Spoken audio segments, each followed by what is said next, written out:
So excited you're here to join the 6th grade drama class, and they're just beside themselves excited. They've been working on their plays for about 4 weeks now, and they've gotten a script directly out of the Dr. Seuss books that you're probably familiar with, but they put their own little twists on them, and they've come up with their own costumes.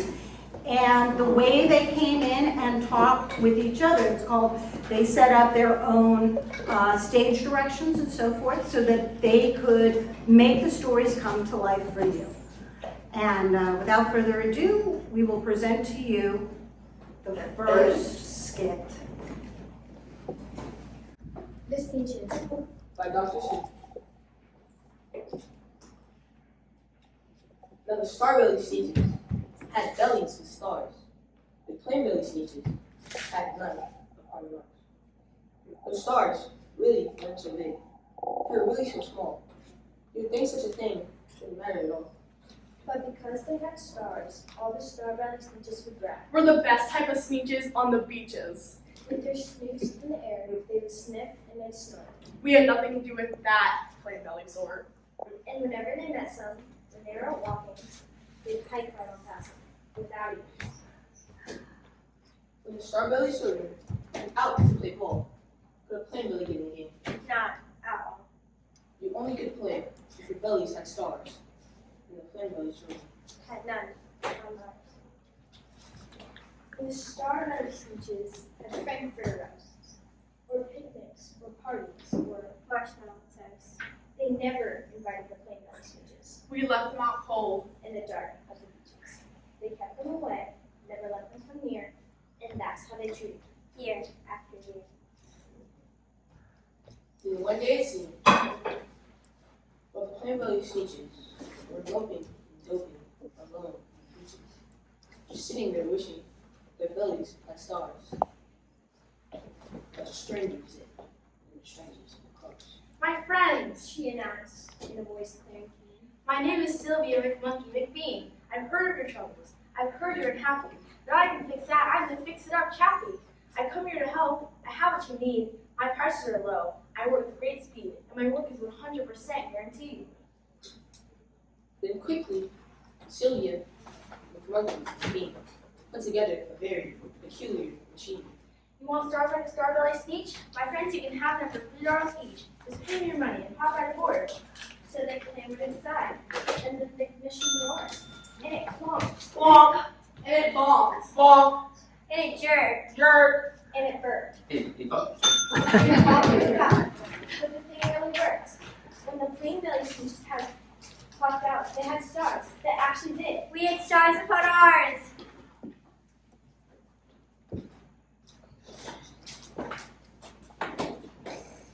Then they yelled at the ones who had stars at the start.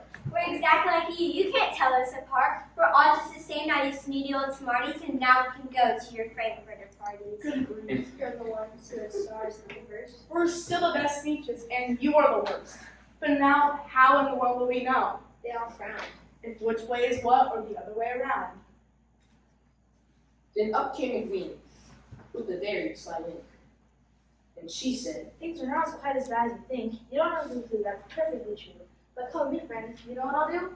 I'll make an event, the best sneeches on the beaches, and it'll cost you all $10 each. Belly stars are no longer in style, Said the Queen. but you need a trick from my star off machine. This one-disc contraption will take off your stars, and you won't look like one with stars upon stars.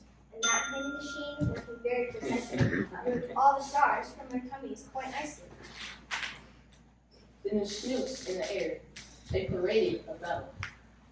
And they opened their beaks and let out some shout. We know who's who never isn't a doubt. The best type of sneeches are sneeches without. Then, of course, those with stars got all frightfully mad. To be wearing a star now was frightfully bad. Then, of course, old Sylvia McMonkey invited them into her star off machine. Then, of course, from then on, as you probably guessed, things got really quite a mess. All the rest of that day, of the wild spring of beaches, fixed up Chappie kept fixing the feet. Off again, on again, in again, out again. With the machine, they was out and about. Changed their stars in a minute or two. They kept paying money. They kept running through until neither the plane nor the Starbelly could win. But this one was that one. Was that one. This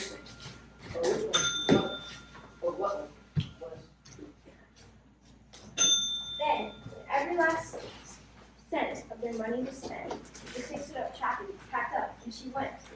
And she laughed as she drove in her car at the beach. They'll never learn, no. You can't teach a sneeze.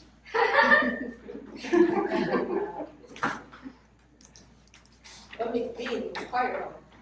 I'm quite happy to say that the sneezes got very quite smart the day that they realized that a sneeze is a sneeze. And no kind of sneeze is the best on the beach. That day, all the sneezers forgot about stars and whether they had one or not.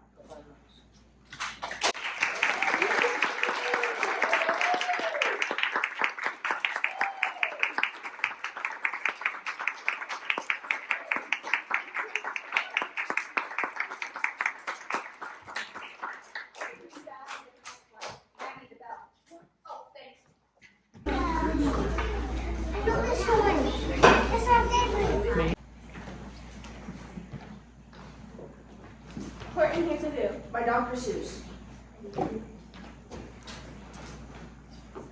On the 15th of May, in the jungle of Knoll, in the heat of the day, in the cool of the pool, he was splashing, enjoying the jungle's great joys, when Horton the elephant heard a small noise.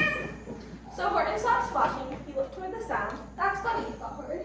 There's no one around. Then he heard it again, just a very faint yell, as if some tiny person were calling for help. I'll help you, but who are you? Where? He looked and he looked. He could see nothing there, a small speck of dust blowing past through the air. I say, I've never heard tell of a small speck of dust that is able to yell. So you know what I think? Why I think there's a person down there, a very small size, too small to be seen by elephant eyes. Some small little person who's shaking with fear. Now they're going to the pool. They have no way to see her. I'll have to protect them. Because after all, a person's a person, no matter how small. So gently and using the greatest of care, the elephant stretched his great trunk through the air, and he lifted the dust speck and carried it over, and placed it down safe in a very soft clover. The voice was a sour kangaroo. The young kangaroo popped his head, too. Why, that speck is as small as the head of a pin. A person on that? Why, there's never been. Believe me, I tell you sincerely, my ears are quite keen and I heard them quite clearly. I know there's a person down there, quite likely, even two, even three, even four, quite likely. A family for all that we know, a family with children who's starting to grow. So please, as a favor to me, try not to disturb them, just let them be. I think you're a fool. Laughed the sour kangaroo, and the young kangaroo in her pouch said, Me too. You're the biggest blind fool in the jungle of Knoll. and the kangaroos plunged in the pool. What terrible splashing! I can't let my very small person get drowned. I have to protect them. I'm bigger than that. So he plucked up the poker and hustled away. Through the high jungle of treetops, the news quickly spread. He talks to a speck of dust. He's out of his head. Just look at him walk with that speck on that flower. And Horton walked, worrying, almost an hour. And I live this back down. If I do, my very small persons may come to great harm. I can't put it down. I won't. After all, a person's a person, no matter how small. Then Horton stopped walking. The speck voice was talking. The voice was so faint he could just barely hear it. Speak up, please. He put his ear near it. My friend, you're a very fine friend. You've helped all us folks on the stress of no end. You saved all our houses, our ceilings and floors. You've saved all our churches and grocery stores. You mean you have buildings there too? Oh yes, we most certainly do. I know I'm too small to be seen, but I'm mayor of a town that is friendly and clean. Our buildings to you would seem terribly small, but to us who aren't big, they're wonderfully tall. My town is called Tupil, for I'm a Pooh, and we Poos are all thankful and grateful to you. And Horton called back to the mayor of the town. You're safe now, don't worry. I won't let you down. But just as he spoke to the mayor on the step, two big gentlemen stepped up Horton's neck. The Wickersham brothers came shouting, What rot! This elephant talks to who's who are not. There aren't any who's, and they don't have a mayor, and we're going to stop all this nonsense, so there. They snatched Horton's poker. They carried it off to a black-bottom eagle named Val, a mighty strong eagle of very swift feet. And they said, Will you kindly get rid of this thing? and before the poor elephant could even speak, that eagle flew off with the flower in his beak. All that late afternoon and far into the night, The black-bottomed bird flapped his wings in fast flight, while Horton chased after with groans over stones that tattered his toenails and battered his bones, and begged, "Please, don't hurt my small folks, don't you start to live as us bigger folks?" But far, far beyond him, that eagle kept flapping, and over his shoulder called, Quit your yapping. I'll fly the night through. I'm a bird. I don't mind it. And I'll hide this tomorrow. You'll never find it. and at 6:56 the next morning he did it. It sure was a terrible place that he hid it. He let that small clover drop somewhere inside of his great patch of clovers 100 miles wide, Fine that, but I think you'll fail. and he left with a flick of his black-bottomed tail. I'll find it or bust. I shall find my small friends on that small speck of dust. And by clover, with care, he picked up and searched them, and called, "Are you there?" But by clover, he found that the one he sought for was just not around. Finding poor old Horton more dead than alive, he picked, searched, and piled up 9,005.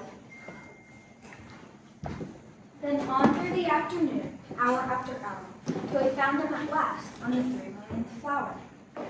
My friends, tell me, do tell. Are you safe? Are you sound? Are you whole? Are you well?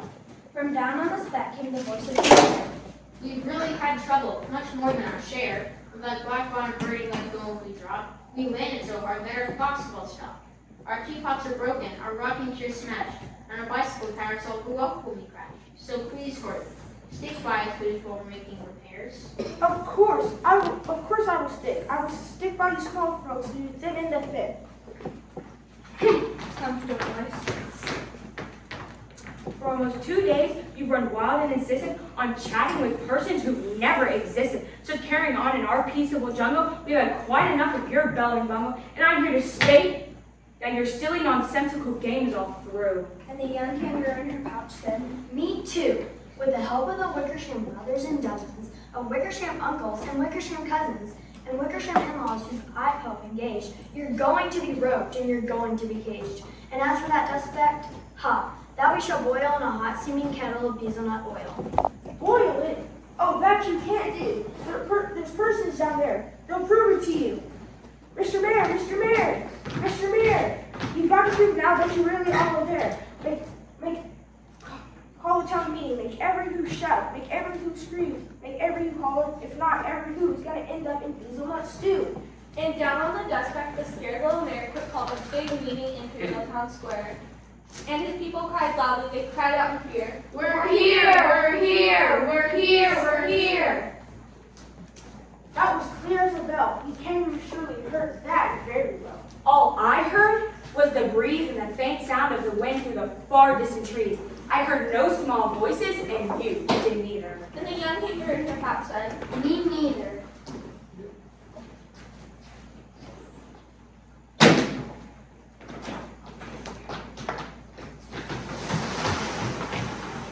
Grab him! In case of big dope, lasso his stomach with 10 miles of rope. Tie the knots tight so he'll never shake loose, then dump that dumb speck in the hazelnut juice. And Horton fought back with great vigor and vim, but the Wickersham gang was too many for him. They beat him, they mauled him, they started to haul him into the cage, but he managed to call to the mayor. "Mr. Mayor, a person's a person, no matter how small, and you smaller little persons won't have to die, so come on now, try." The mayor grabbed a tom-tom. He started to smack it, and all over Whoville they moved up a racket. They rattled kettles, they beat on back hands, on garden tail tops, and old cranberry cans. They blew out the bazookas and blasted great toots on clarinets, oompas, and bukas, and flutes. Great gusts of loud racket rang high through the air. They rattled and shook the whole sky. And the mayor called up through the howling mad hula-baloo. Hey, Horton, how's this? Is our sound coming through? "I can hear you just fine, but are you sure our boys are working? Make sure there are no shirkers."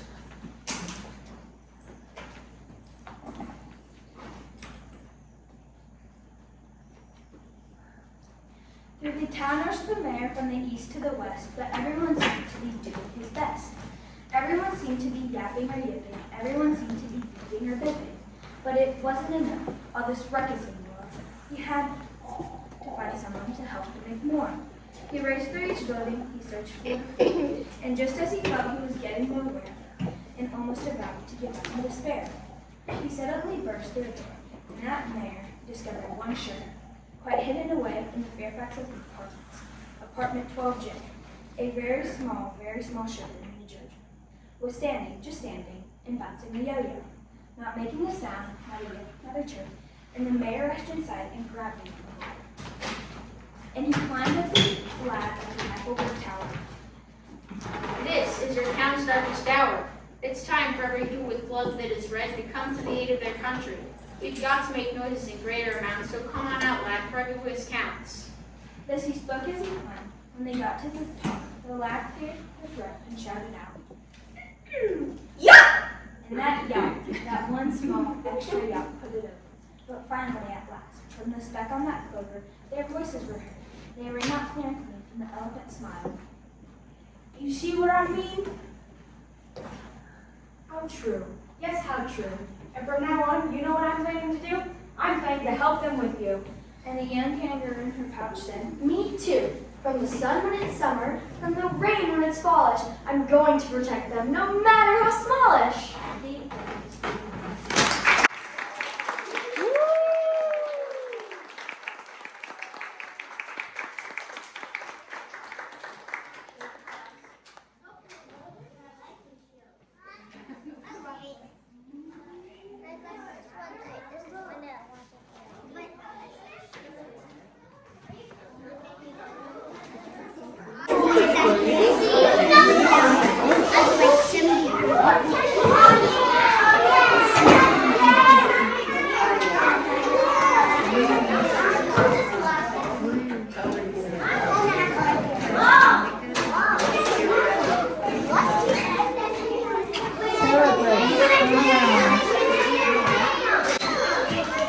"The Green Eggs and Ham by Dr. Seuss. That's Sam I am. That's Sam I am. I do not like that Sam I am. Do you like green eggs and ham? I do not like them, Sam I am. I do not like green eggs and ham. Would you like them here? Or would you like them there? I would not like them here or there. I do not like them anywhere. I do not like green eggs and ham. I do not like them, Sam I am. Would you like them in a house? Would you like them with a mouse? I would not like them in a house. I would not like them with a mouse. I do not like them here or there. I do not like them anywhere. I do not like green eggs and ham. I do not like them, Sam I am. Would you like them in a box? Would you like them with a fox? I do not like them in a box. I do not like them with a fox. In a house? I do not like them with a mouse. I do not like them here or there. I do not like them anywhere. I do not like green eggs and ham. I do not like them, Sam I am. Would you put them in a car? You need them. Here they are. I would not, could not in a car. You may like them, you will see. You may like them in a tree. I would not, could not in a tree, not in a car. You let me be. I do not like them in a box. I do not like them in a box. I do not like them in a house. I do not like them with a mouse. I do not like them here or there. I do not like them anywhere. I do not like green eggs and ham. I do not like them, Sam I am. A train, a train, a train, a train. Would you, could you, on a train? Not on a train, not in a tree, not in a car, Sam, let me be. Say, in the dark, here, in the dark. Would you, could you, in the dark? I would not, could not, in the dark. Would you, not in the rain, not in the dark, not on the train, not in a car, not in a tree. I do not like them, Sam, you see. Not with a mouse, not with a fox, not in a house, not in a box. I do not like them here or there. I do not like them anywhere. I do not like green eggs and ham. I do not like them, Sam I am.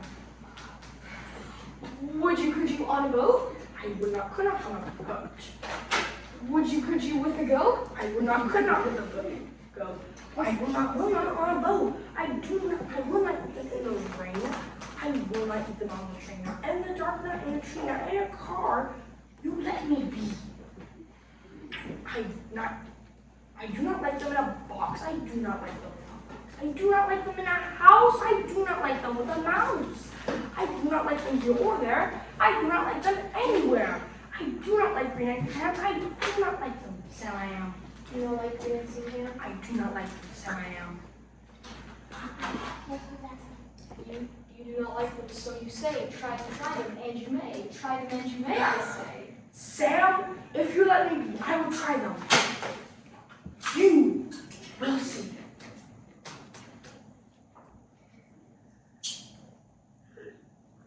I like green eggs and ham.